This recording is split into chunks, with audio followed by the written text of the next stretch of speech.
Okay, why don't we go ahead and start the meeting, and to let everybody know that the meeting is being recorded at this time. Okay? Okay. All right, everybody. Good to see you.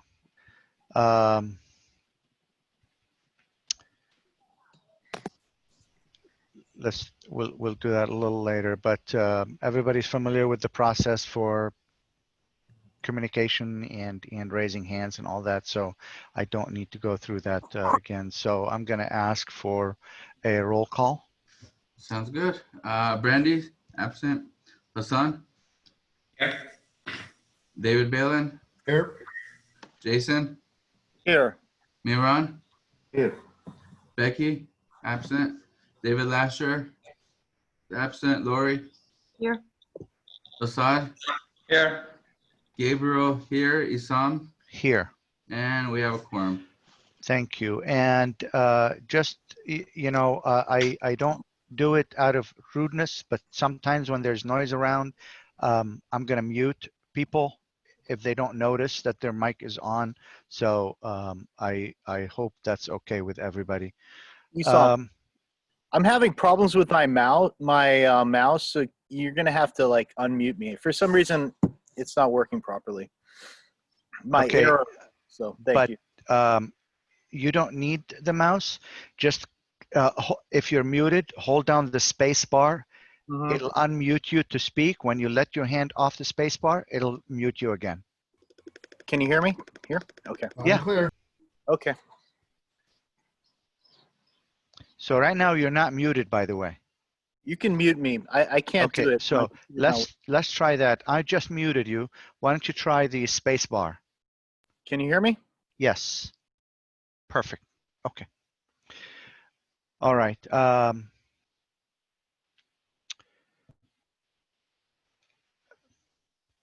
We wanted to do a moment of silence, but I want to wait a little bit till everybody's on. Bear with me. Let me open the agenda for today. I have not opened it.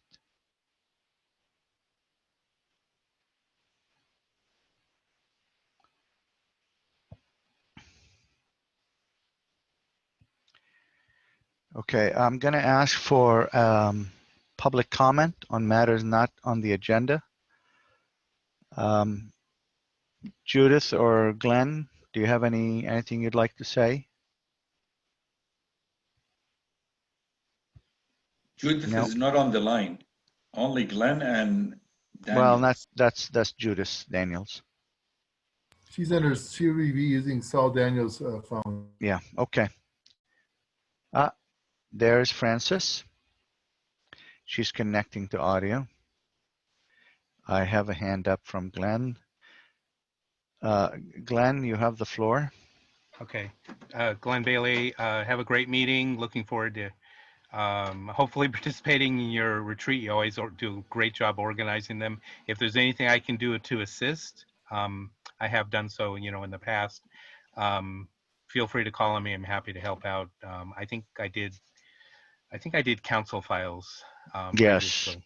Yeah. So thank you. Anyway, Glenn. but now you're experts at it. You don't need me. But anyway, if there's anything else, or you just want an update, you know, about anything that you know I'm working on, Congress, whatever, you feel free to contact me offline and be happy to. Okay. Okay. All right. Have a good. Thank you. All right. Francis, I know you're setting up. We're recording the meeting, so you'll be able to catch up. Not a big deal. Okay. Francis, can you hear me?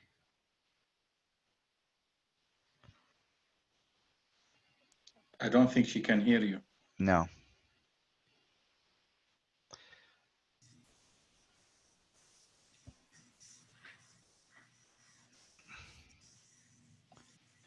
Let me try to.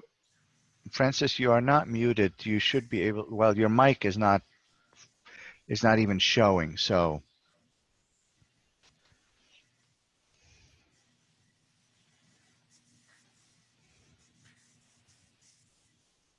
Francis, if you hear us, can you wave?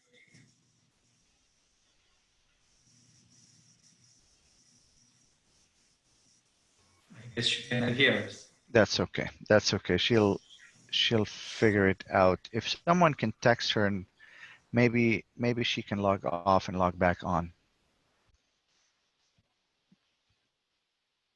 She's connecting right now. Let's see what happens. There she is. She's connected now. Francis, you are muted. There we go. Okay, I can hear you. Okay. So what I was telling you, can you hear me? Yeah, I can hear you. Okay. Just letting you know that we're recording, so you'll catch up. It's not a big deal. Alrighty. We're recording. No problem. Okay. With that, no further public comments. I have an item on the agenda called public board member comments and updates. And this is not intended to be discussion of any topic that is not on the agenda, but rather to provide, you know, every board member an opportunity if they want to let the board know about something in a public setting. You know, this is the setting to do it. So I'll start with the panel. Assad, you're on top up there. Yes, thank you, Isam. Well, it's really a general comment that has been disturbing me all day. We just received, all of us, an introduction email from the new rep replacing Freddie Gibson Nyambura. And I find that I wish he's here with us online, because I mean, I want him to respond to my questions. But the way he introduced himself is unprofessional. It's really offensive. Attacking 11 elected officials is attacking the 50,000 people of Porter Ranch, and is attacking all the constituents of LA. The email went to undisclosed recipients, so I would like to know who also received the email. The email, if he was properly introducing himself, he should just say and come, look, I'm a CSUN graduate, I have Pepperdine MBA, I worked for Padilla, I worked for Fuentes, and I'll be the bridge between you and the city of LA. Instead, he puts dynamite and blows up the bridge with his email. I am totally offended. I was this close of sending my resignation tonight. And, you know, to CC Raquel and the mayor from that, this is an improper behavior by a city of LA employee. For 31 years, I served the constituents. I never send email like that. I mean, forget if we're elected officials, you don't address constituents like that.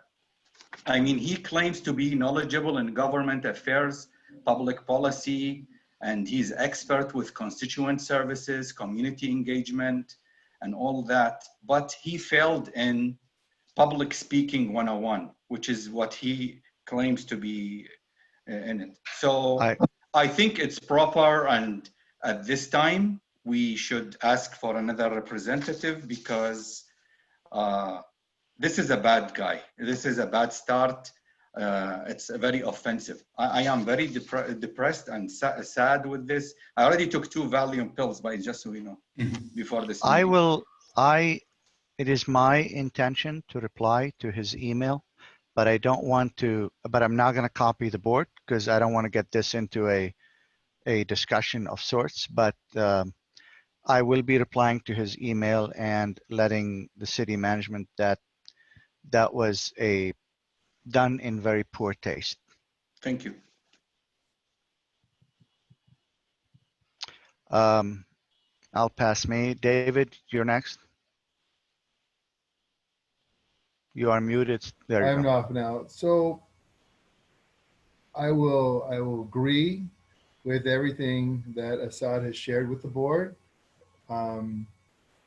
I too am appalled, and I'm taken back by it. I'm quite surprised, and I'm calling out done at this time that neither one of the representatives, Freddie nor our new representative, are attending this evening. And I would like to, I want an apology. And if they're not going to issue an apology to this board, I'm going to request a new representative. Thank you. Thank you. If you don't mind, Hassan, I'm going to go by the pane for updates. So, Gabe, anything you want to say? No, other than I agree with Assad and David. I have nothing to add. But I mean, again, on this, but any other update you want to do? Okay. Jason? Well, it sounds like everybody's talking about the Dunn rep, but I did let him know that we had a special meeting today, and he said he was aware of it, and I He's aware of it. thought he'd be on the call. But we had a beautification meeting, another meeting, and we had a very nice meeting. We went through all the art submissions, you know, thoroughly, and so the project is moving forward. Their 1111 is looking at all the votes and considering the wishes of everybody on the for the project. So hopefully we'll have more updates coming forward. I want to thank everybody who helped, you know, with this project. Everybody's kind of pitched in and helped them. We're going to need more help when the actual project goes down. We're going to need help, you know, taking like the before and after photos and, you know, getting some good, whether it be write-ups or pictures, videos. You know, I appreciate everybody's help. I mean, and especially Isam, he took a lot of time. I know it was very difficult beyond my capabilities to remove the photos and put them in like a concise thing. So he did a really nice job putting them on the website. So, you know, that was a big help. You know, the success of the project, it's not just one person. So, you know, it's going to be as successful as we make it as a group collectively. So I just want to thank you. One other thing I did bring to the committee's attention was the trees on Tampa. Hey, Jason, before you leave that topic, I just want to ask you and tell you something. What is 1111 going to do about the fact that the list for voting was based on applications when some applications had more than one artwork? So a voter could not, for example, somebody had 7, but also somebody had 2, but they had one box. And so many people, well, I shouldn't say many people, some people asked me, you know, how do I choose number 1 versus number 2? And I said, you can't. The form is not changeable. Right. I brought that to their attention. What happened was, some of them they had done 1 and 2, but then like for GUI, for example, had 7. And then there was another one that that had 2, but you didn't have 1 and 2. So I brought it to their attention. It's honestly because if they submitted each one as a separate application, it made it as a box 1 and 2. But if someone submitted multiple arts in one application, whoever created the form didn't bother to open the applications and see how many submittals were in there. That's number 1. Just second, Belen. One. And the other thing you'd be happy to know is with the campaign of the email blast that went with them, I'll find it quickly because we got a very high hit rate, click rate, I should say. Click rate, which was nice to know. We did have we did have a stakeholder on our meeting too. So it was 14.5% click rate when we usually get a click rate of about 5%. 4 or 5. Yeah. So it did get a good response. And I hope, how many votes do you think you got? How many what? How many votes do you think they got? Did they tell you? No, it's not like, you know, an election, you know. No, I know, but how many people, because if you click on one, it sends a report to whoever prepared the survey. At the end, how many people clicked what? I'm just curious. Even the voting process wasn't perfect because like I voted for my daughter and then I couldn't vote anymore. I couldn't even vote for myself. You know, that was like, I used, I know. you know, so it's like we could only get 1 vote in, but it's essentially taking a pulse. But, you know, there's a lot of factors that go into figuring out, you know, what artists, where, you know, what I totally understand. I'm just curious to understand how much community engagement we got. That's all. well, the committee's been very engaged, and Community, the community. community engagement. I thought you That's said what I'm community. curious about. And they will be able to tell us eventually. I'm not asking, I'm just Yeah, asking. you got a 14% open rate on your, you know, e-blast, so that That's gives pretty good. an idea of the engagement. But But just a let second, me Lori, say let one him thing. finish. Oh, you Let want him finish and let him finish and I'll go back to Balin. Go ahead. Or Balin, do you want to talk about this? you want to stay on No, this I was just topic? going to say really quick. So one of the things that I did send to 1111 was my input that some of the artists had submitted artwork to I know. to the CD6. 7 to I know. the I know. District 7, and I explained to them that we were looking for new art and that we did not want repeated art. So they understand that, Yeah. and they'll keep that into consideration. That Yeah. we won't be having the same art. Yeah, So that's that's all all I right. wanted Thank to you. share with the community. Okay, go ahead. Finish, Yeah, Jason. because, you know, it's an open call to artists, so the artists are open to submit Yeah. for whatever they want, and they can't say like, we won't take this one. Right. But right. it is off theme, so they're trying to put together a cohesive theme for the community, and so those are off theme. They're not. But just really quickly, just the other thing that we talked about at the meeting were the trees that are dying along Tampa. I don't know if you noticed, but by the lake, by the country club, and then also by Pine Valley and Tampa, and then by the condos. So I just took some photos and I shared them with the committee. But you know, we're just we wanted to put them in 311 and have urban forestry come out and take a look at them and make a recommendation. But it's a little bit concerning, so I just brought that up. I'm done. Thank you. Hassan? Thank you, Sam. So my comment back to what Asad started, and pretty much agree with his comment as well as David and Gabriel. I also felt kind of insulted with the way the email came. Typically, there is a change in personnel. One person would send, like Freddie would say, I am leaving, you know, representing this neighborhood. Here is such and such gentleman. And the new person, Gibson, he would give some about himself and typically would leave it at that. The tone of the email was definitely insulting. I do believe, because I've dealt with some folks like that in the past in my professional life, it seems like he wants to say something and he has a chip on his shoulder, and that's not how I operate. So I would say, I don't think they're a constructive force advising this particular neighborhood. And I would definitely say he should be removed from the post that he's been given, and then either bring Freddie back or assign a new person, because that is definitely not a good stuff. And with that, thank you. Thank you. Lori? Hi, I just want to say also, I agree with Assad and everyone else's comments. I was a little shocked by the email myself. I wanted to tell Jason I did post the art project on Facebook. I don't recall seeing how much feedback we've gotten from that post, but I did vote and my family did vote as well. My question is, when we were voting for our favorite top 7, correct? So is there going to be a follow-up vote, or is the committee going to be just selecting it from the top 7? The committee is, we had the meeting. That's why we had the meeting, to give our feedback and our opinions.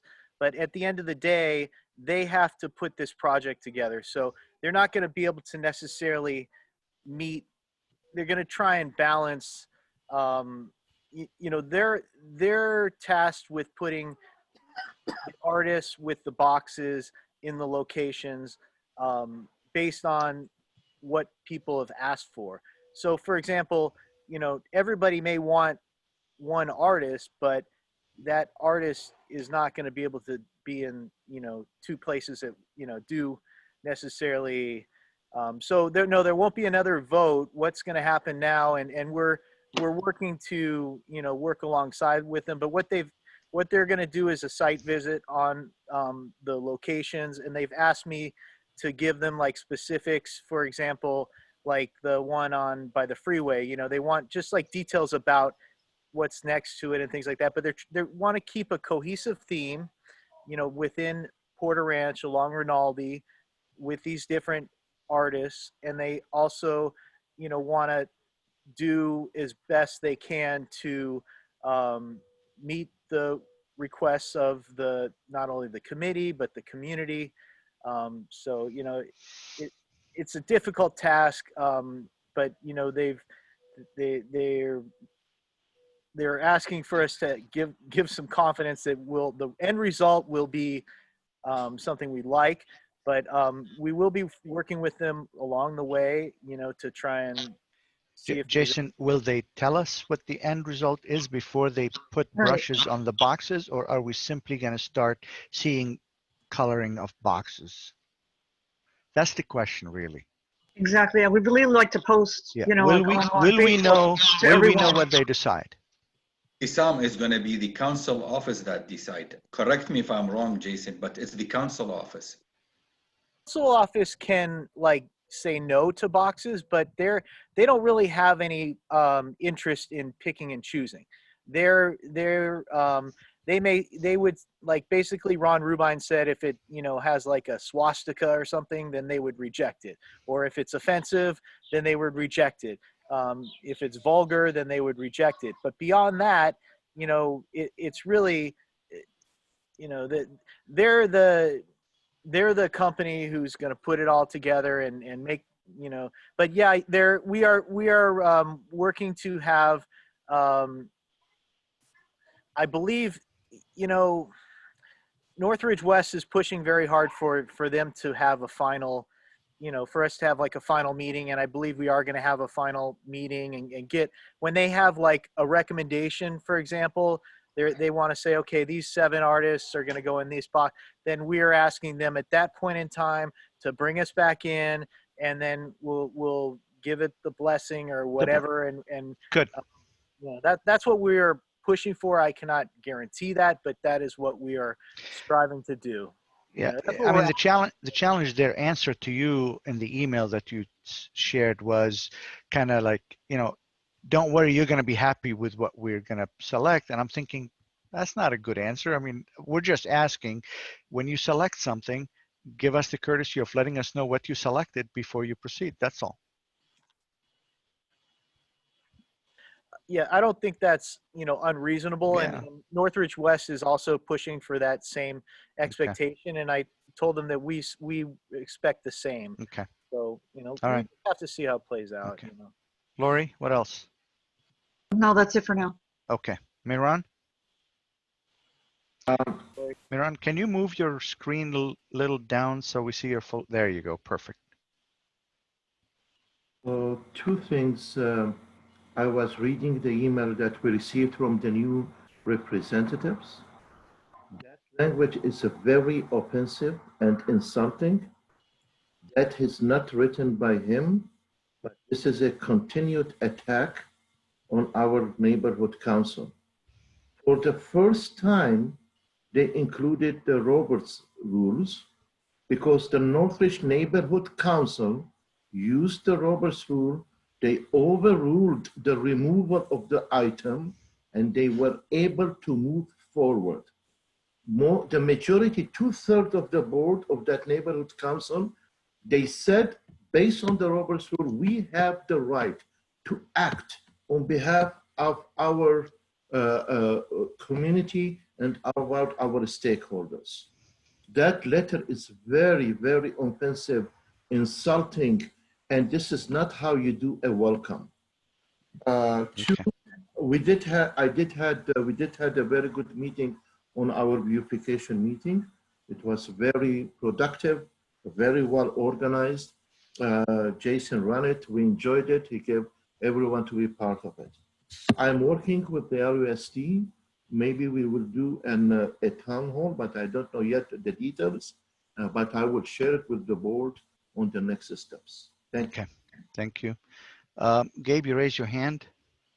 Yeah, I forgot to mention about the physical posting. The current location we post our physical paperwork, the agendas, They recently downgraded to a small, tiny bulletin board.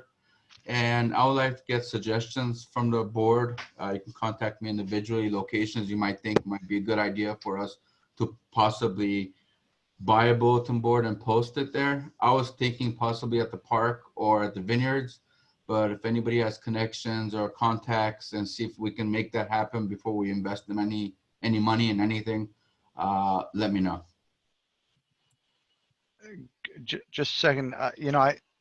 Go ahead, Bill. I just don't want it to be a discussion No, no, item, no, but there's no go ahead. discussion. I will reach out to John Love tomorrow and ask him if there's a billboard, a bulletin board that we may be able to utilize to post. That's all. Thank you. Okay. Perfect, thank you. Miran, you didn't want to say something? Yeah, I'm confused. Gabriel, could you teach me or explain to me what you are asking for? Yeah, not many people know about the physical posting, Gabriel, because nobody goes there. We are required to post a physical sheet of paper on a board in public place by the rules. There is a bulletin board that is on Corbin, just north of Rinaldi, right by the sidewalk, that we have been using to post a paper copy of our agendas. That's what he's referring to. They have changed it to a smaller board, and he feels that we need to find a different place to post. Thank you. David, you still have your hand up? No?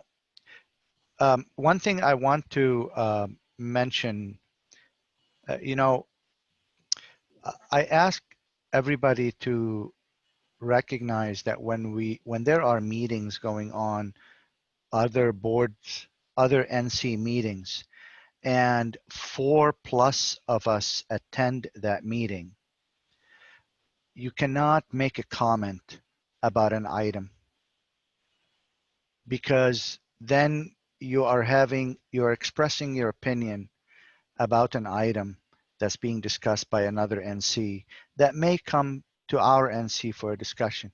And you have opened us to having 4 board members know the opinion of somebody about an item that's not on our agenda yet. It's a tough situation to be in, because we do attend multiple functions, whether NCs, whether alliance meetings, things like that. Our disadvantage is that we are a very small board, so it only takes 4 of us to break that rule. And many boards that are larger, 4, 5, 6, still don't break their quorum rules, and so they don't get that many attending. But for us, we're small, and it only takes 4. So please, when you're in a meeting and you look around and you see who is there, unfortunately, if it's a webinar, you actually don't see that there are other attendees from your neighborhood council. So it's just it's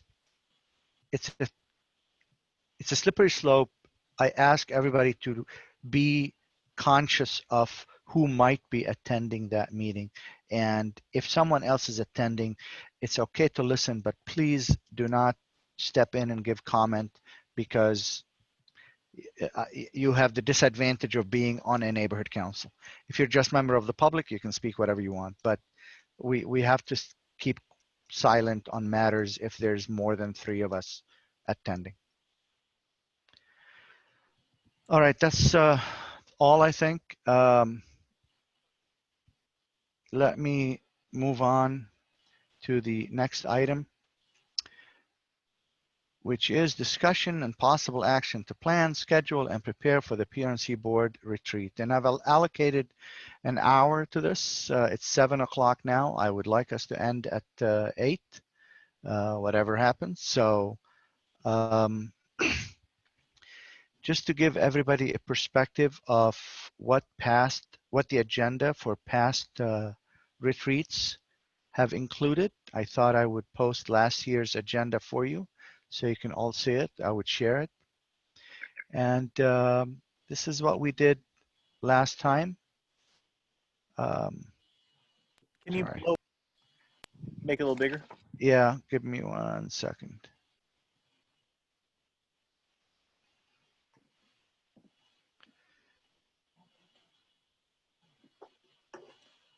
Okay, is this better? Texting Gabriel. Good. Oops. Okay. So let me put this down so I can see if anybody raised their hand.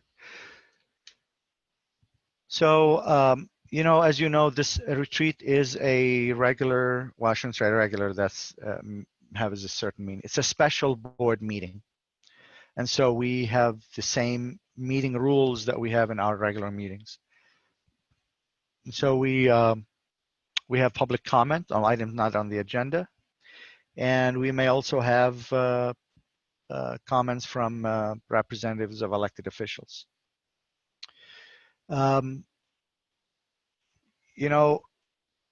There are guidance we are supposed to follow in preparing these retreats, but frankly, I have grown to be more cynical of the process. I'm just being brutally honest. So the intent is to do a self-assessment. What did we do last year? What do we think of what we did? What could we do better? What could we change for next year? And use it as a means to just improve our service. And so as we prepare for the meeting, I would ask individual committee chairs to please think through a list of the things that your committee led this past year and send them to me and David, please, so we can start pulling together the material for this item on the agenda. And we'll sit down and we'll go through them at the meeting and just do a brainstorming on how we feel about how they went. Okay.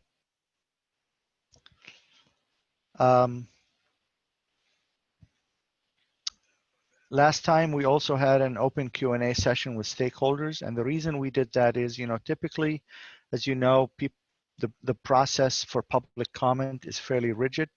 You're supposed to, give your comments in 2-minute comments, and we're not supposed to engage in a discussion or respond. And I think if stakeholders want to have a conversation, a retreat is probably the proper place to have it. So 20 minutes last time, just an open Q&A session with stakeholders, and anybody who has a question, anybody who wants to have a conversation about something, we can have that.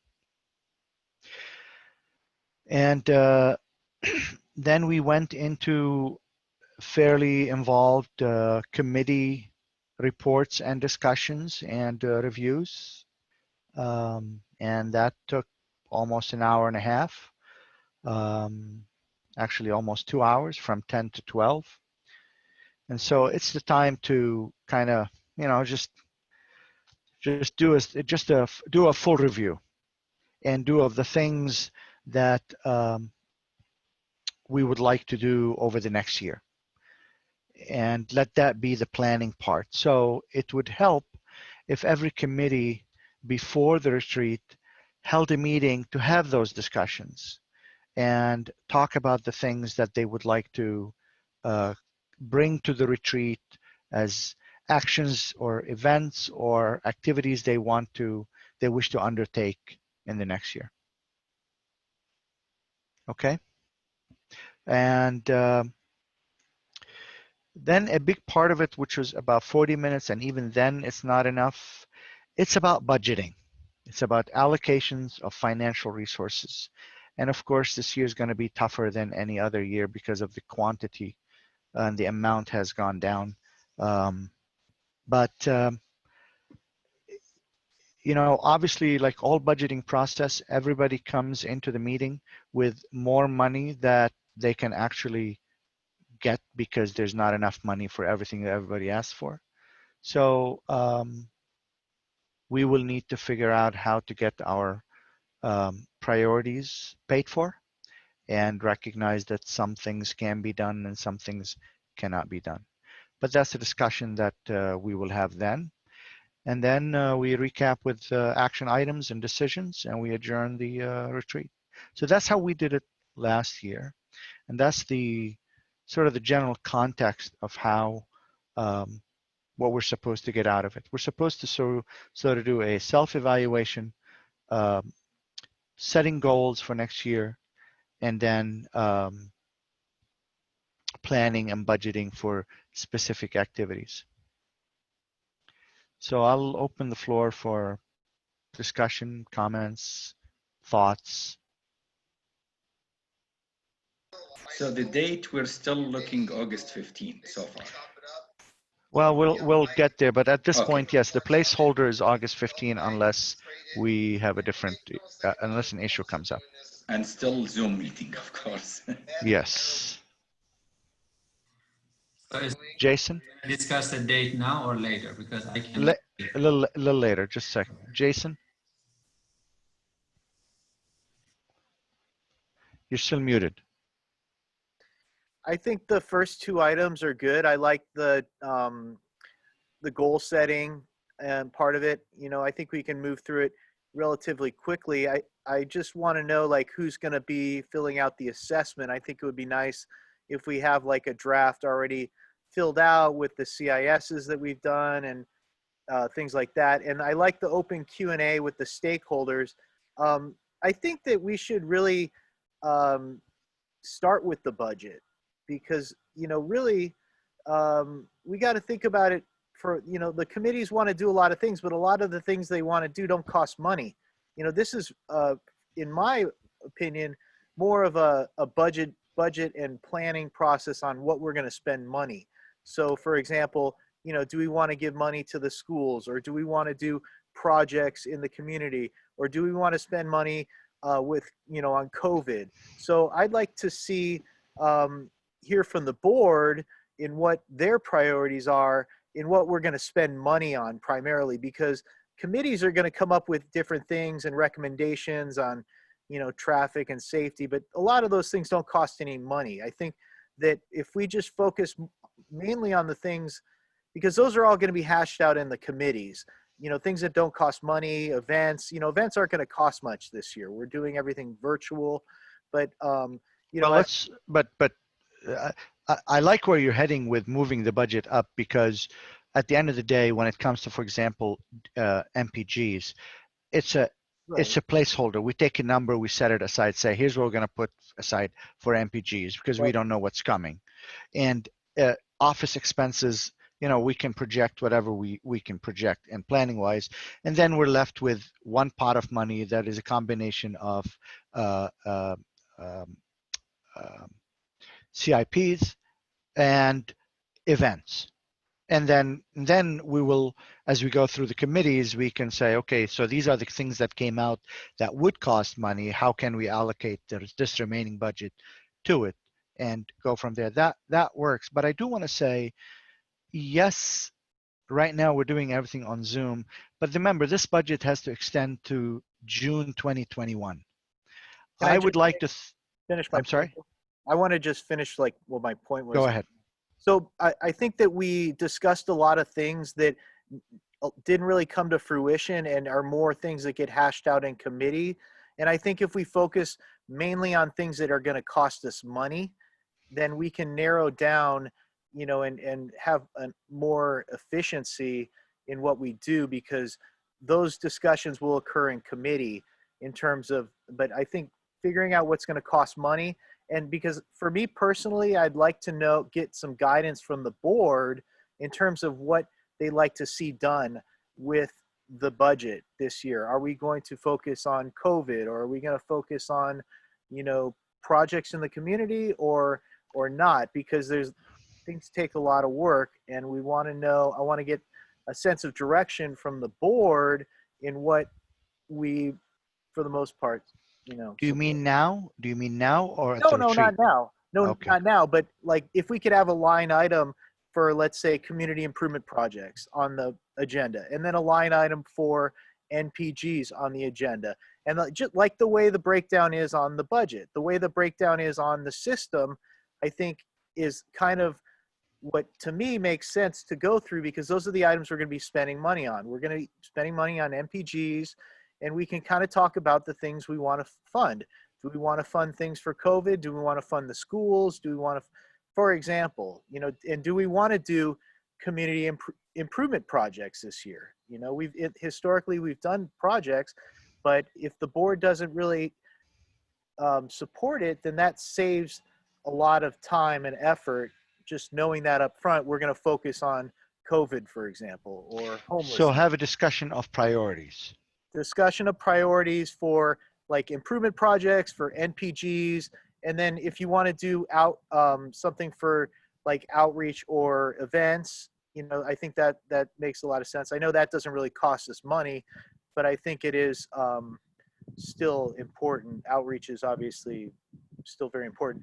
And maybe other people have suggestions on things they want to, but I just feel like certain issues get hashed out through committees, and the retreat, if we narrow the focus down to the things that cost money, that's my suggestion. Thank you. Assad?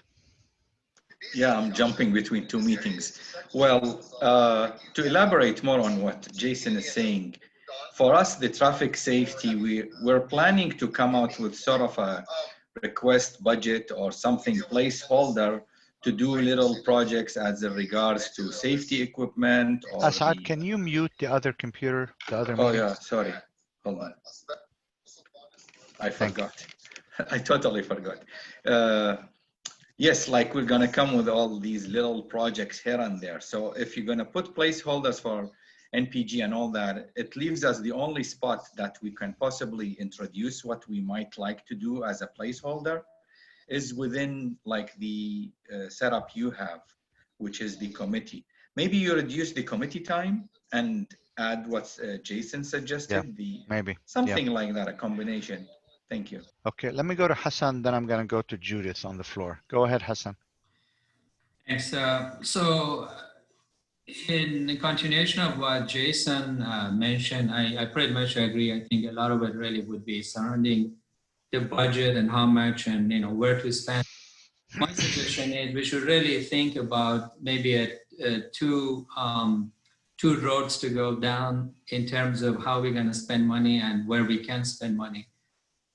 We are under very difficult and uncertain circumstances between now and end of the year, and who knows if it continues into the rest of 2021. So we should really think about two angles. One, if the stuff remains to be the same, which means we won't have that much activity and it's very hard to spend money, and then more perhaps COVID related or community help, non-profit foundations and so forth, or hopefully things get back a little bit to normal, and perhaps there is an in-between, maybe a hybrid sort of situation. So definitely we should come prepared with all the options and not necessarily focus on activities that can be done, but perhaps activities that can't be done, and then we have to divert the money elsewhere. So I guess I'm in agreement with everything that was mentioned, but we should look at it pretty much down the road, 12 months down the road, what's going to happen. Yeah. Judith, go ahead. Can you hear me? Yes. So one of the items that you did not have to worry about for the last fiscal year. Oh, elections. You got it. Yeah, and, yeah.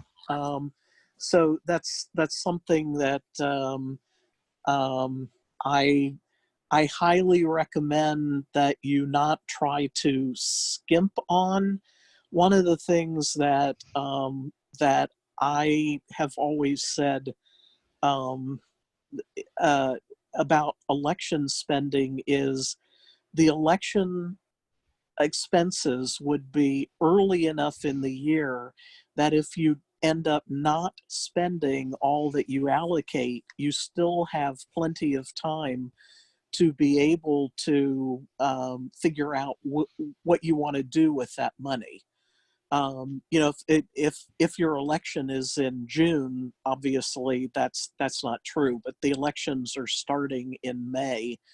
Actually, yeah, they start in March or April. I'm getting my months mixed up. So you still have a couple of months. And one of the things you could do at the retreat is figure out how much money you want to put into the budget for elections, but actually talk in your overall conversation, talk about some backup projects or backup expenditures that if other things fall through, or if you have leftover money from the election or any other expenditure, that you have something in mind that you want to do with the money if you have money to spend toward the end of the fiscal year, so that you're not suddenly scrambling and trying to figure out, well, how do we spend this money rather than ending up losing it. The one thing Go I ahead. wanted to comment about election expenditures is you you can do a neighborhood council, any neighborhood council can do a lot of outreach that is not expensive. There are a lot of things that are expensive. You could decide you wanted to mail a postcard or a letter to every address in Porter Ranch if you wanted to, but that would be really expensive. So that's something that, definitely you'd have to figure out, would that be a priority? But you can do a whole lot of things electronically that are either no extra expense from what you're already spending on Constant Contact, or very little expense. You can make sure that you've got plenty of things on your website. There are lots of things that can be done that you can reach a lot of people without a lot of expense. I won't go into things now that you don't need to hear what they are now, but there are things that are cheap that reach people, and but you should really try to do some heavy duty outreach for next year, for this fiscal year. I'm thinking about the calendar year. Yeah. It's tough. The people that are electronically savvy are easy to reach through our electronic email system. The problem is the other part, and that other part is the one that's expensive to reach. Yes and no. There are all sorts of things you can try that may or may not work. Some ideas on paper sound great, and say, wow, this is something we can reach a lot of people without having to spend a lot of money. And then it turns out that it's a total bust. There was one year that we bought ads on Papa John's pizza boxes. They slap an ad. They tape an ad onto the outside of the box, so everybody who gets a pizza delivery gets to see whatever it is your neighborhood council's putting into the ad. It was really inexpensive, and you think about people. How many people are getting takeout pizza, and the people who are buying pizza at your local, no matter what brand it is, they're selling lots of pizza, and they're local. That they're local.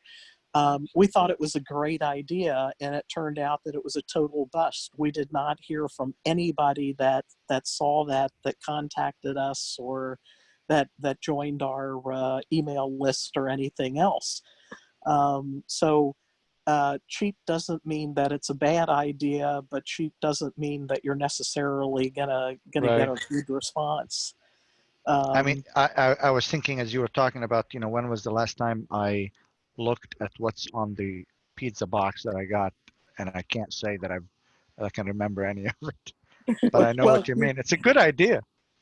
Well, we don't get we don't get pizza delivered, so I can't tell you about current pizza ads, but but there are other things that I can tell you some of the things that several of the neighborhood councils in the area have tried, and Okay. and Glenn and I have both worked on, helped with a lot of neighborhood council elections, and can funnel ideas your way. Okay, great. Thank you. Yes, Mr. Balin.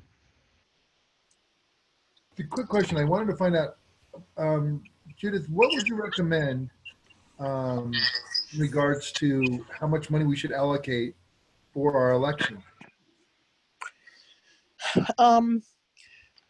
You know, I'm not a real great source on that, because we do a selection. We have lots of costs that that you wouldn't have, because there are things that the city clerk pays for.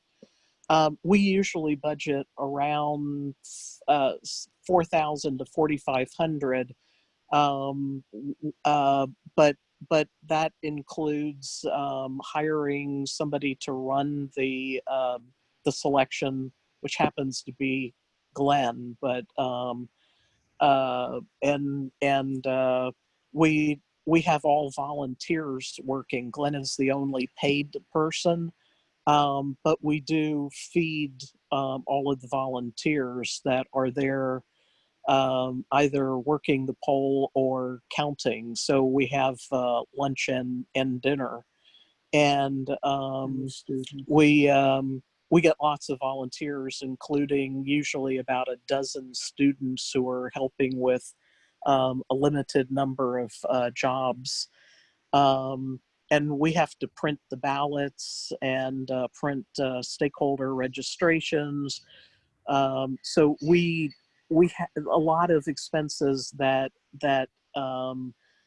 are peculiar to having a selection. But I would think I can tell you for sure that there are a lot of neighborhood councils around the city that put up to $10,000 into election outreach. Those are councils that are sending either postcards or something in the U.S. mail to every one of their stakeholders. So, some of them are really large neighborhood councils that are doing that. There are mail houses that councils contract with, because that's the cheapest way of doing that. But $10,000 is something that a number of councils just say, well, you know, that's how much it's going to cost. I think that's an outrageous amount to spend on election outreach. It's just my personal opinion. But I would think that somewhere in the $3,000 to $5,000 range would be a reasonable amount to set aside. And as I said, with the idea that if you can do enough either free or inexpensive outreach, that you're not necessarily going to spend that much money. If you budget a small amount, you may come across an idea that you like, and then look and say, well, you know, we decided we were only going to put $2,000 toward the election, and we can't do anything big because we just don't have enough money. You know, we did this last time. Remember that? Yeah. Yeah. I don't know if it had any traction either, but we try. Yeah. Lori, go ahead. It just, you know, Yeah. you try things. If it turns out they don't work, you don't do them again. Yeah, there you go. Lori, go ahead. Absolutely, I agree with everything Judy's saying. I just want to make sure that we have a better list to work with. So I was actually going to email Isam about this and bring it up on my next outreach meeting. We need to do more. I will post it more on Facebook, and we need to do maybe in the email is ask people for their updated contact info. Because when we did that outreach for COVID, it was really poor quality phone numbers that we had. So I'd like to make sure we have updated addresses, phone numbers for folks so that we could do something along those lines, whether Well, we it's do the phone because call. it's because it's phone numbers. I mean, and the phone numbers, you know, you're right. A lot of them are outdated, and we haven't really been using them. The email system quickly tells you if there's a bad email, you know, through constant contact. But you're right. Phone numbers are, it's not a good way to contact people anymore, I guess. But what I'm saying is I'll try to get more people to give us their updated info so that we can, at least when we get started for the election, we'll have better info, Yeah. hopefully. You know, the last mailing we sent out when we did that paper survey was about $6,000. So you're right. It's cost prohibitive to do mailers unless you're willing to spend quite a bit. Lori, I'm going to lower your hand. Assad, you're next. Yeah, I mean, it's a very good point, and probably we'll discuss it through the retreat, because the elections, there is a big possibility is going to be again online. We don't know how it's going. I mean, City Hall officially and all that shut down until January. A lot of places are not doing anything in person. So in the retreat, I guess there is a discussion possible what we're going to do if it's all online. Are we ready? Is Empower LA ready? We don't even know what they're going to do in November. Yeah. Just for thought. Yeah. But I think, yeah, the election is going to be important. Gabe? Yeah, are we allowed to make banners, big banners, and put it on maybe Mason and Port Ranch Drive, as well as Tampa or something like that? That'll grab a lot of attention, period. The sky's the limit for outreach. Because I'm assuming that everybody that lives up here has to pass through those 3 streets, and in order for us to reach everybody, a big banner right there should possibly do it. You can The certainly do. the problem with do that is that we have to make sure it's approved by the city, because if not, Right. there's someone's going to fine us. Somebody. Yeah. But no, you're Yeah, right. the banners, there is street- 2 ways. Isam, I can elaborate for Go you. ahead. Sorry to cut you. No, no. So the banners, street lighting allows neighborhood councils to install banners, and it's not too expensive. The permit is like $100, and that covers you up to 300 banners. The cost is in the banner, but you will need a letter of support from the council office. Otherwise, you don't get issued. Now, if you put the big ones, like the wood ones, then you need a building and safety banner permit, in addition to the land use of the property where you're going to put it on. You need a building and safety. So it's tricky, but either way, you need a permit. The only way around it, if you're going to put it like on a private property, vineyard and all that, but small enough not to require a building and safety permit. Okay. All right, so let's move on from the elections piece. But I Can I just appreciate make the a comment? reminder to make sure we put it on there. Can I just make a comment? Because it sounds like there's a lot of interest in elections, but can we like have a committee meeting before so that when we get to the retreat, because we've allocated 3,400 to elections. So if we could form a committee, because I don't feel like it's appropriate for us to go, well, should we do this or do that? Or, you know, do we need to allocate more money or not is the question. How much do we want to allocate is the question, not, you know, I think it's just like a time suck. I think We will need to have an elections committee this year. And it will need to be chaired and membered by those who are not up for election. But I agree with you. I agree with you. Okay, what else for the retreat? Planning wise, let me get back to that. I guess no food. No food. Everybody on his own or her own. Any thoughts? Anything to, I mean, right now we're basically saying we are going to ask committees to get their information together, get their hopes and requests together, and come to the retreat. Lori, you have your hand up. Yeah, I was just going to say that based on what you said something earlier about committees sending things to you and David Balin, if we sent a list of here's the items that we did, for example, for outreach. Here's a list of things that we did this past, just so we know what was passed before we get to the planning stage. And someone who's not involved in that committee, like the secretary, maybe Gabriel, just reads the items out. You know, just instead of going over all the different committee discussions and so on, just to reduce the timing on it, we can say, here's a list of everything we did, and then we go on to the planning and try to get the budget items up, you know, earlier. Is that helpful? Yeah, no, I mean, what's been accomplished last year is just in that self-assessment line item. Mm. Okay. And that's all we're asking to bring it to the list, because we want to put it in the self-assessment form and things like that. But when it comes to the committee discussion, it's about the future. Okay. Yes, Jason.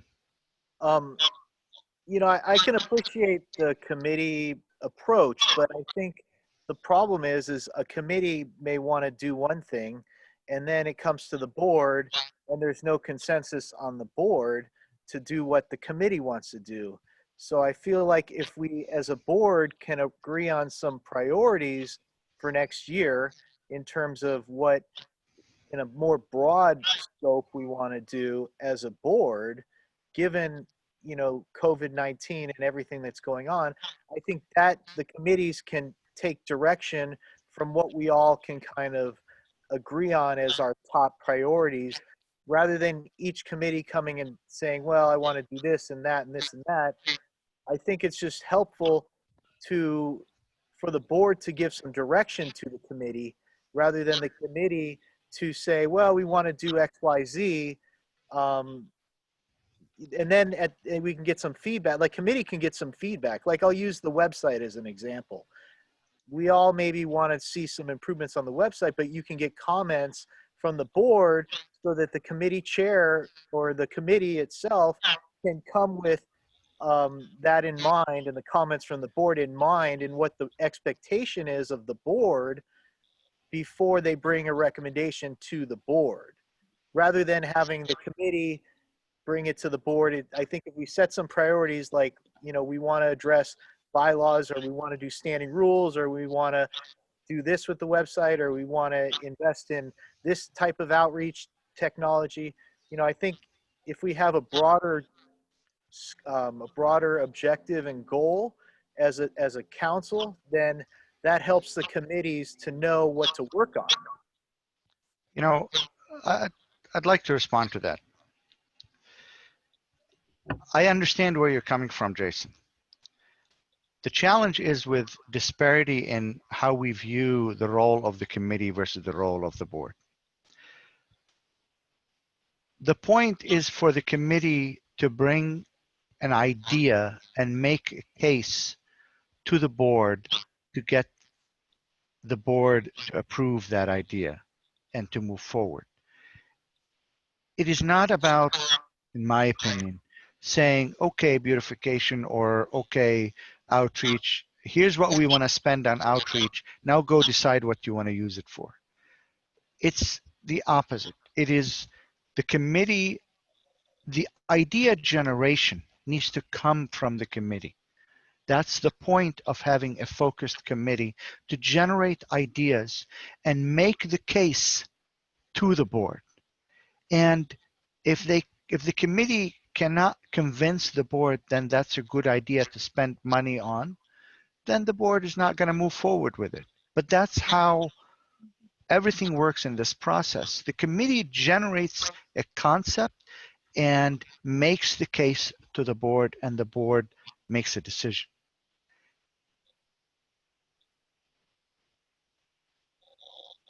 The issue is that there's a lot of, to bring something to the board takes a lot of research in a lot of cases. For example, when we do a project like a tree project or whatever, if we go out and we get, you know, three bids, and we meet with the city and we do all this work, and then only to realize this is not something the board is really supportive of are not a priority for the board, then it's very frustrating. And I know we've all So, gone through that in the past. And I think if we set some priorities as a council that we want to focus on, let's say these top 3 priorities, then that gives the committee a direction when they start to think of ideas. but Jason, you can come to the board in August and say, you know what, we are interested in finding a project to plant 20 trees. You know, what do you guys think about it? And have some You would do a discussion. straw poll. You would just be like, okay, you would be okay with a motion coming to the board? No. Let me finish what I want to say. Come to float an idea by the board. Feel the pulse of the board. If there is enthusiasm about a concept, then go to the committee. So you have some idea what the board is, what the reaction of the board was. Go to the committee, put the specifics together with a cost, and then come back to the board for a decision. So you've done your homework before you spend the time on that effort, instead of waiting I'm till saying the same December. thing. That's what I'm saying. I'm saying the same thing. At the retreat, we bring the ideas together and then get a pulse of the board so that people know going in, oh, this is something that they were receptive to at the retreat. So it's worth taking the chance of putting something together versus the committee only doing it on the committee level. Okay, Isam, what? may I say something? Go ahead. So I think given what we're going through now with the COVID and all that, probably the focus, and this is what probably I'll talk to my committee and then refer it back to you guys, it's probably going to be the focus on safety and education and getting people to know how to deal with COVID and all that, rather than the other items. But I know everything is important, but we're on a very scarcity, small budget. So, but we are facing a big monster COVID, and we need education, we need safety, we need outreach on it. So I'm gonna, in the next few days, think more of what I'm gonna bring to the table. But just to give you a head start, this is where I'm heading, and this is where I'm gonna feel with my committee that we should be heading in a joint efforts with the other committees. Thanks. Listen, I understand. The point that I was trying to make, Jason, is that if you're looking for people at the retreat to know what they can and cannot spend money on in January and February, it's unrealistic. So that's why I'm saying we can do our best to do That's not what I'm that. saying. I'm not saying that. We can do our best to do that. Then we go into the year, and all I'm saying is, don't just go by what was done at the retreat. We have consecutive meetings. Bring a thought to the board, feel the pulse of the board 1 month, go back to the committee, and then come to the next month with specifics. I'm just saying, let's just be flexible on how we approach this. And I agree with you. I don't want you to spend waste time and energy on ideas that the board is not even interested in. So I'm just saying, check with the board, get their pulse, and go back to the committee. That's all. I think we should put COVID on the agenda specifically, allocate time, because obviously that's a top priority for the whole country. So I think right now we should allocate time so that we can, focus on what, is going on in our country right now. That's fine. I will add a COVID line item on the retreat. Sounds good? And then, improvement projects, NPGs, and then if there's anything else people want to add, outreach, I think going through them like that's how you get a pulse of the board, in my opinion. Just to let everybody know, David Lasher is on, but he's on as an attendee on the phone. He had some emergency that he needed to deal with, and he's joining us by phone. I just tried to promote him. I couldn't do that. I guess it does not allow you to promote someone who's just on the phone, David. So, but I will open your mic and leave it open so you may speak.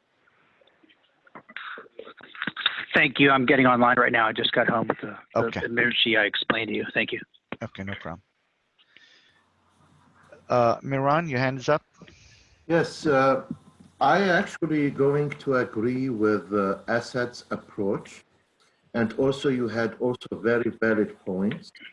I also like to appreciate Lori's hard work with me, because I think that outreach and education, they should come together. They should come up with ideas on how kids, teens, young adults visit during COVID. Lori had a very fresh idea, and that's what we need to do.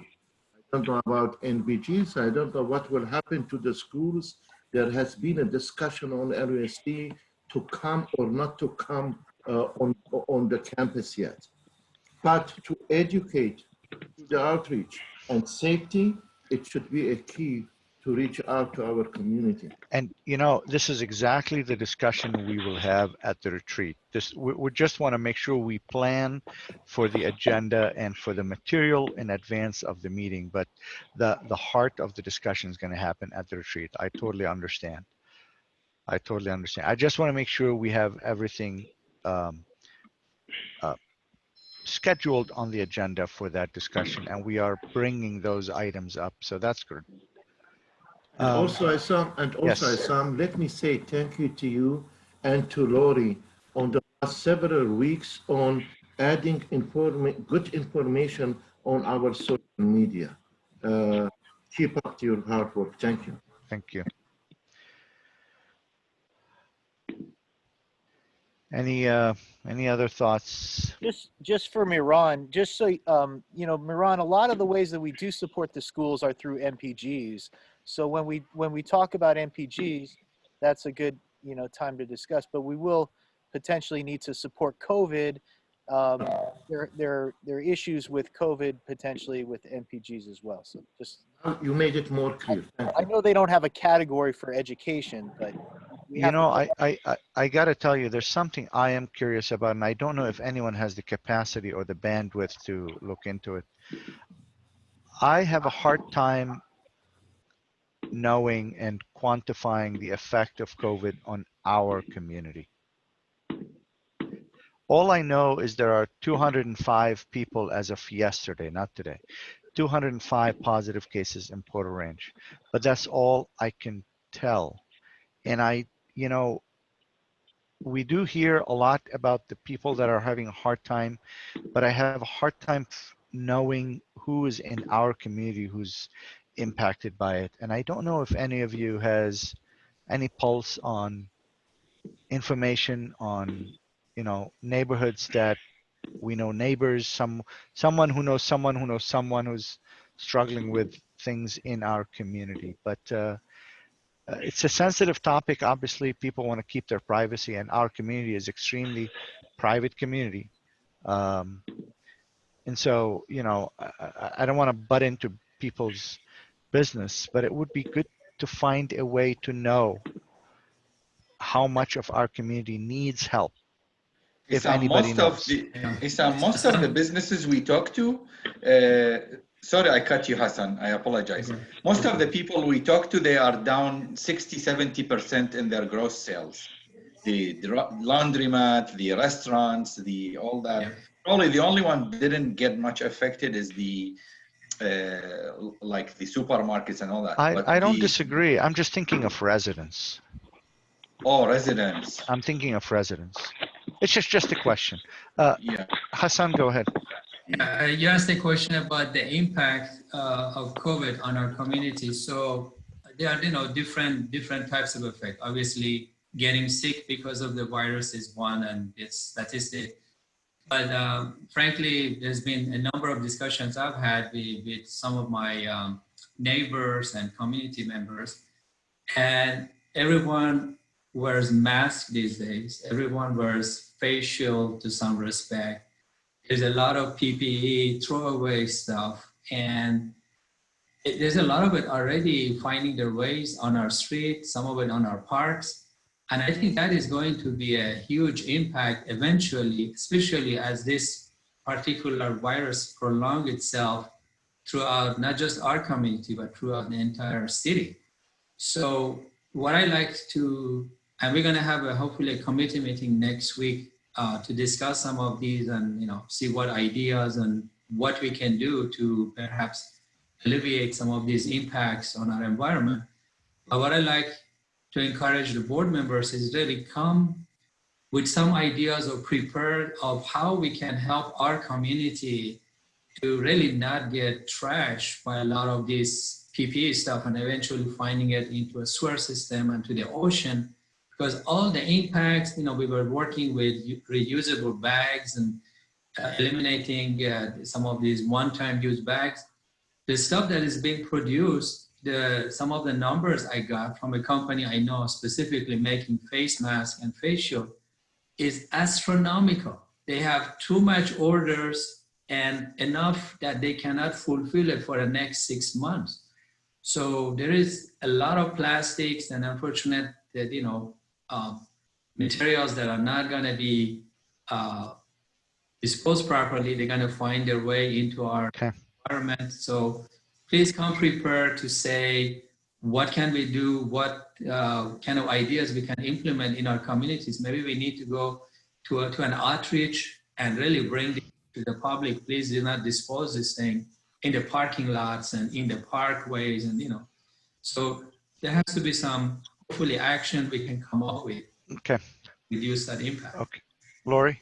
I was just going to say, we framed from putting anything on Facebook about masks and the trash and so on that you're of the same point, you're making, Hassan, because I didn't want to get into the whole argument of mask versus non-mask, and some people get very angry about it. So I didn't want to start a whole thing on our social media. I'm a mask person. I wear one when I'm out, and I believe it's something we should all be doing. However, I didn't want to have, the negative effects on our social media. If anyone else disagrees, I will post that and say, please be sure to pick up your own trash. If you're wearing a mask, it should be disposed of properly. Yeah, I don't see any problem frankly with that, to just put it's like a public announcement, and I don't think there is anyone who opposes not to trash the PPE. We're getting into the weeds a little bit for the discussion. I was only asking for the purpose of the retreat, if there's a way to bring that information about the impact on the community to the retreat for the discussion under the COVID line item. I don't have a way to do that, and I was just floating out the idea, if somebody does, please bring it to the board so we can discuss it. Impact on the community. Gabe, yes? Yeah, actually comment reply to Lori. You can actually block comments on posts. So you can make a statement and block comments so there won't be any discussion of underneath the topic, and make a statement. This is what PRNC is stating and blah, blah, blah, and just block the rest of it. Well, I mean, people can make comment. We just don't engage in a back and forth as boards. That's all. But people have the right to make comments, and they will engage in discussion among themselves. And it's the nature of social media. I wish it didn't exist, but it's the nature of social media. Any planning thoughts?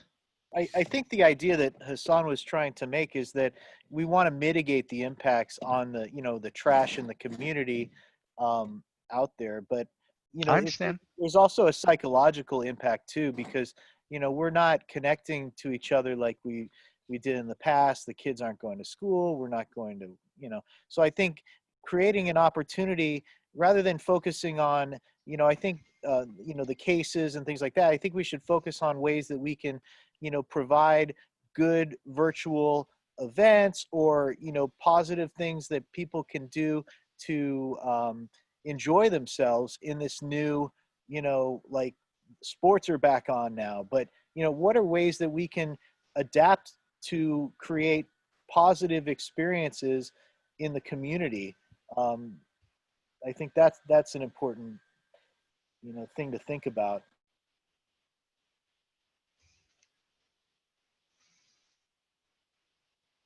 Okay.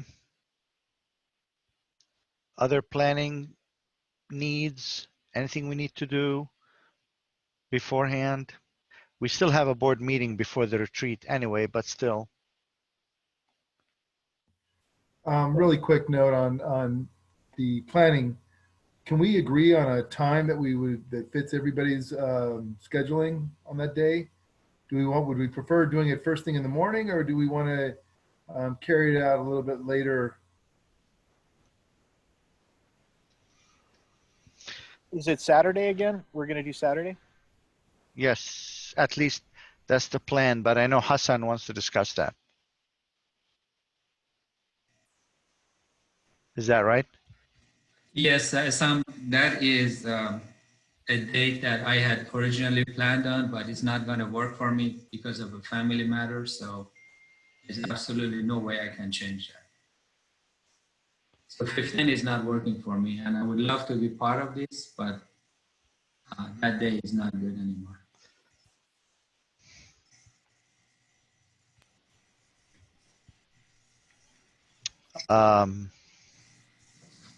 Do we like Saturday as a day, or would we consider I other consider a Sunday as well. We're just looking for a day, for a weekend day. Isam, for Hassan, I'll sacrifice my birthday, the 22nd, if that works for him. It's okay. I'll celebrate it with you. You're my little family. Asad, you're so kind. Nice of you. But yeah, the second works for me, but Let me just ask, is Sunday out of the question? Sunday seems good. Maybe at noon or something, or 1 o'clock. Which Sunday you're talking about? That's 16th, the Sunday right after. Good for Or me. is that also a problem, Hassan? no, Sunday works for me. Fine with me. Churches Fine are with me. closed right now. There's no church gathering now. Usually people go to church in the morning on Sunday. I mean, we can move it to Sunday after lunch. I like the idea. Sunday, Sunday 1 after o'clock, 2 o'clock. Yeah. But I mean, second. Usually these things take a whole day, so it's risky to just do it in an afternoon, but we can try. It's your call. So you want to shoot for noon, 12 noon? Is that what I you're think it trying? would work from noon, frankly, until 4. And I think it should work because, we are not going to take long breaks here and lunches and other things. So, Well, but you know, when we get into discussions, they go on. Well, maybe we should get more efficient and to get too much details, but more of a planning. Keep it on the budget. Focus on the budget. Should we start at 1 or start earlier? I say 1 to 6, 1 to 7. That's too long. Yeah. Balin? Way too long. We might as well start at 10 and finish by at least 4. I mean, let's not dig into our Sundays. Sunday's a day of rest. Thank you. All right, 1 to 5. Or do you want 10 is okay, I guess. I don't know. 1 to 5 is good. I'm flexible with that, whatever. Okay. Is 1 to 5 workable? Should I be think good. 1 to 5 is a good timing. 1 to 5 is too late. Way too late. It's a Sunday. So would you rather do earlier on Sunday? What I'm Let's do trying to earlier. understand. Let's do plan on going from 10 to 4 or 10 to 3 or 10 to 2 or whatever. If it carries on a little bit, then it's not cutting into Sunday dinner or time we spend it with the family. Sunday's a day of rest. I mean, I get it. We should give a break for a Saturday, but let's not take too much of our Sunday. Gabriel, would 11 to 3 work for you? Gabriel. Yeah, it should. David, 11 to 3 maybe? 11 to 3 is fine. We could even go 11 to 4 if it goes into it. So I'm just saying, let's just not go too late into Sunday. Okay, I'm going to put it from 11 to 4. And if we finish early, that would be sweet. I second. All right, so 11 to 4, Sunday the 16th. Are we, anybody who's not okay with that? Hassan? Yes, Miran. Okay. We're good? There's no holiday or anything, no Jewish holiday or anything, no. So I No. appreciate that, Isam, and everyone for No acting. problem. All right. Give us the date and everything. Fine. It is Sunday, August 16th from 11 a.m. to 4 p.m.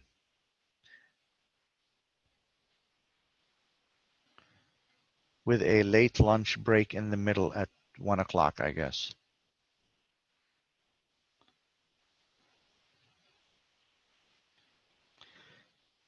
Okay. Any other things to discuss on the planning? Have we planned? All right. You're going to set Yes. the agenda. You're going to set the agenda, Isam, but can you give us like a day or two to go over it just a little longer than normal before you post it? Because, Yeah, a day. I mean, I always give you a day to go over it. yeah, all right. Because a little bit extra time would be appreciated. Okay. Thank you.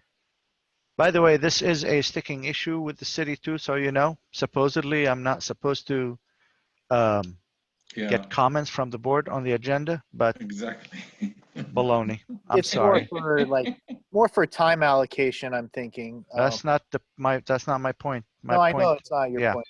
That's my it's point. so anyway, I will always send the draft for you guys to look at because I know I miss things and I need to make sure we get it right every time. So anyway.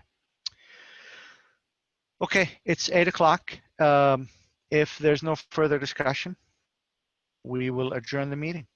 Didn't you want to do moment of silence? Yes, I thought we would have more folks, but we understood from Judith that Hal Burnson passed away 3 days ago on Monday, and Hal is 3 councilmen ago, and he played a big part in the planning of how PRNC became what it is. So I thought we would be good to have a moment of silence in his memory before we adjourn the meeting. Okay.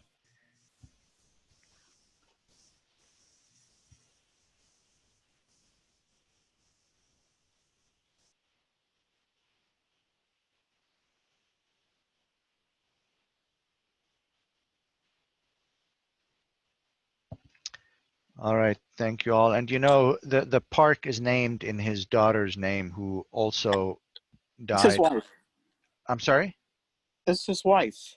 Oh, I thought it was his daughter. It's his daughter. She was in a car Yeah, accident she was in at car 26. accident. You're right. You're right. Yeah. Holly was in a car accident close to Griffith Park, I understand, and she died in a car accident. So that's the park naming after her. So anyway, with that, thank you all for Thank you. taking the time for this special meeting, and we will talk again in August. Thank you. Thank you, everybody. All Dodgers right, are thank playing you. tonight. Bye-bye. So Okay. Thank you. Good night. Thank you. everybody. Apologize for Thank not you. being Thank here. you Bye. very Have a much, nice Tom. evening. No problem. No problem, David. Thank you. Bye-bye. Hey, David, Yeah. Lasher, Thank you so much. check your email, David. I sent you something, Lasher.